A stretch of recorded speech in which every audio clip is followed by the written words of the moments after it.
5, 4, 3, 2, 1, 0.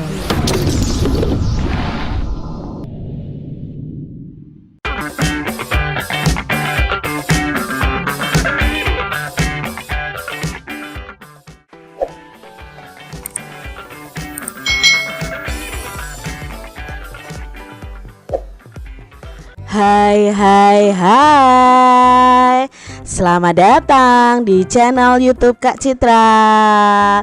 Bertemu lagi nih dengan Kak Citra untuk belajar bersama-sama lagi. Kita belajar di tema 4 ya, tentang globalisasi, subtema 3 globalisasi dan cinta tanah air, pembelajaran yang ketiga. Mari adik-adik kita belajar dengan semangat ya.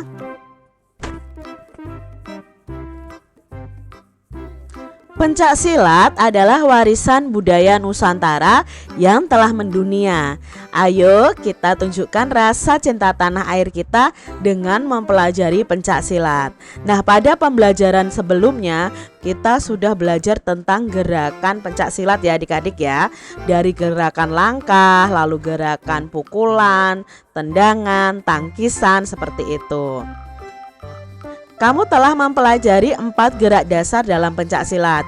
Nah, gerak dasar dalam pencak silat itu ada gerakan pola langkah, ada sikap pasang, pukulan, dan tangkisan.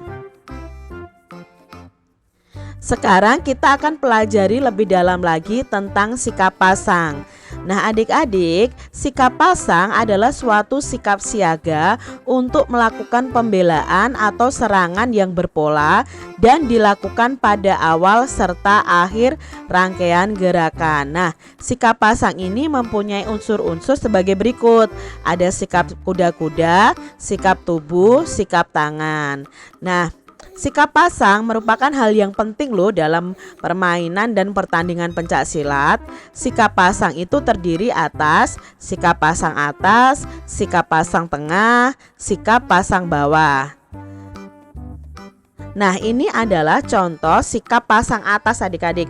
Gerakan sikap pasang atas itu diawali dengan kuda-kuda depan sejajar, lalu kuda-kuda depan berputar, kuda-kuda depan serong, lalu kuda-kuda depan silang, dan kuda-kuda silang belakang. Jadi ini gerakan kaki diikuti dengan gerakan tangan. Coba adik-adik praktikkan ya satu persatu dari gerakan ini. Oh, kuda-kuda depan sejajar itu tangannya bagaimana? Lalu kuda-kuda depan berputar itu bagaimana tangannya? Bagaimana langkah kakinya ya? Kalian bisa mempraktekannya dan mencari video tentang mempraktekkan gerakan sikap pasang atas ini. Ini adalah sikap pasang tengah adik-adik ya. Ada kuda-kuda tengah serong, kuda-kuda depan sejajar, kuda-kuda tengah sejajar. Nah, ini kalian praktekkan juga. Kalian perhatikan posisi tangan dan posisi kaki. Lalu di sini juga ada sikap pasang dengan jongkok ke depan. Lalu sikap pasang dengan jongkok ke samping. Ini tadi macam-macam sikap pasang dalam pencak silat. Praktikkan ketiga pasang sikap pasang tadi ya dengan panduan gurumu atau dengan panduan orang tuamu adik-adik. Mengembangkan penggunaan energi alternatif adalah salah satu cara mewujudkan sikap nyata kita cinta tanah air. Teknologi hijau di era globalisasi. Teknologi dan lingkungan merupakan dua hal penting dalam kegiatan manusia. Pada era globalisasi ini, kedua hal tersebut menjadi perhatian dan pembicaraan masyarakat dunia karena saling terkait dan menentukan keberlangsungan hidup manusia. Disadari atau tidak, kita sering loh mengabaikan masalah lingkungan. Persoalan lingkungan akibat proses teknologi sudah menjadi masalah yang mendunia adik-adik. Nah, kita kadang kurang sadar akan masalah lingkungan loh adik-adik. Teknologi hijau adalah salah satu jawaban untuk permasalahan ini. Teknologi hijau yang terus dibicarakan saat ini adalah pembangkit listrik tenaga surya atau PLTS. Nah, PLTS ini sudah kita pelajari di pembelajaran sebelumnya. Kok di sini ada titik-titik Kak Citra? Nah, nanti kita akan melengkapi teks eksplanasi ini adik-adik. Lalu fakta membuktikan bahwa permasalahan lingkungan itu semakin lama semakin memburuk. Oleh sebab itu harus dicari cara untuk mengatasinya. Salah satunya dengan mengembangkan teknologi yang ramah lingkungan. Nah, seharusnya isi dari titik-titik ini apa adik-adik? Biasanya paragraf kedua itu adalah deret penjelas. Berarti nanti harusnya isi dari paragraf kedua ini yang titik-titik ini menjelaskan tentang PLTS, yaitu pembangkit listrik tenaga surya. Lengkapi teks eksplanasi tersebut hingga menjadi satu teks yang utuh. Nah, kita harus ingat dulu ciri-ciri dari teks eksplanasi. Nah, ciri-cirinya apa? Paragraf pertama itu pernyataan umum atau topik masalah yang akan disajikan. Lalu paragraf kedua itu berisi deret penjelas, fakta, pembuktian, proses dari masalah yang disajikan secara berurutan dan sistematis. Lalu paragraf ketiga itu berisi simpulan, pesan atau kesan penulis tentang topik tersebut. Nah, di sini Kak Citra sudah membuat pelengkap dari bacaan tadi ya adik-adik ya. Tadi kan ada titik-titik. Nah, terakhir itu menjelaskan tentang PLTS. Karena di paragraf kedua berarti itu isinya deret penjelas. Nah, Kak Citra menuliskan tentang PLTS. PLTS itu menggunakan energi tanpa batas, yaitu cahaya matahari untuk menghasilkan listrik. Pembangkit listrik jenis ini tidak menimbulkan polusi, aman dan biaya perawatannya murah. PLTS ini terdiri dari panel-panel tipis yang terbuat dari semikonduktor yaitu silikon. Panel surya biasanya disusun dua, yaitu lapisan silikon tipe P yang bermuatan positif dan tipe N yang bermuatan negatif. Ketika terkena panas dari cahaya matahari, kedua bahan ini akan terhubung sehingga muatan negatif pada lapisan tipe N akan mengalir menuju muatan positif pada lapisan tipe P.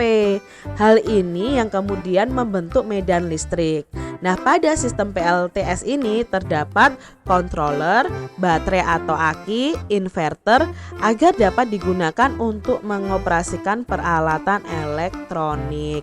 Nah, itu tadi pelengkap dari teks eksplanasi tadi adik-adik. Nah, sekarang mengapa kita tidak mencoba membuat kompor tenaga surya? Memang bisa Kak membuat kompor tenaga surya? Bisa adik-adik, perhatikan ya langkah-langkah berikut ini. Bukankah negara kita cukup merata limpahan sinar mataharinya?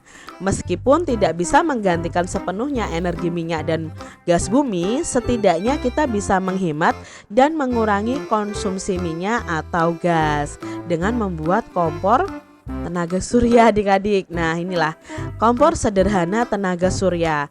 Alat dan bahan yang perlu kita siapkan adalah 2 kotak berbahan kayu atau triplex yang berbeda ukuran dengan selisih sekitar 1 inci di setiap sisinya. Lalu kita butuh koran atau sobekan kertas konstruksi berwarna hitam, 4 lembar kardus, pisau cutter tebal, pembungkus makanan berbahan aluminium atau plat logam. Aluminium foil bisa pula digunakan tetapi akan cepat kotor dan sering diganti. Lalu kita butuhkan plester atau perekat karet, 8 buah tangkai penyangga ya. Lalu ada lem tahan panas yang kuat daya rekatnya. Nah, langkah-langkah kerjanya bagaimana? Tempatkan, tadi kan ada 2 kotak ya. Kotak kecilnya itu di dalam kotak yang lebih besar. Isilah celah kosong di antara kedua kotak tersebut dengan sobekan kertas atau koran. Fungsinya sebagai penyekat atau penahan panas adik-adik. Jadi di antara ini ya, di tengah-tengah sini, di antara kotak yang besar dan kotak yang kecil itu dimasuki koran atau kertas adik-adik. Alasi sisi bagian dalam kotak kecil dengan kertas konstruksi hitam. Nah ini ya, dilapisi dengan kertas konstruksi hitam. Hal ini akan menambah tingkat panas pada kotak adik-adik. Lapisi 4 buah karton dengan bahan pemantul cahaya matahari yang terbuat dari plat aluminium. Pastikan tidak ada lapisan pemantul yang terlipat atau berkerut. Beri plester atau perekat karet pada pinggir setiap plat tersebut agar merekat dengan kuat pada karton. Jadi kartonnya harus diberi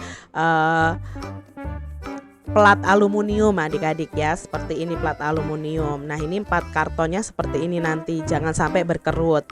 Pasanglah setiap plat pemantul sinar surya tersebut pada setiap sisi bagian atas dari kotak dengan sudut kemiringan kira-kira 45 derajat. Ini seperti ini ya bentuknya.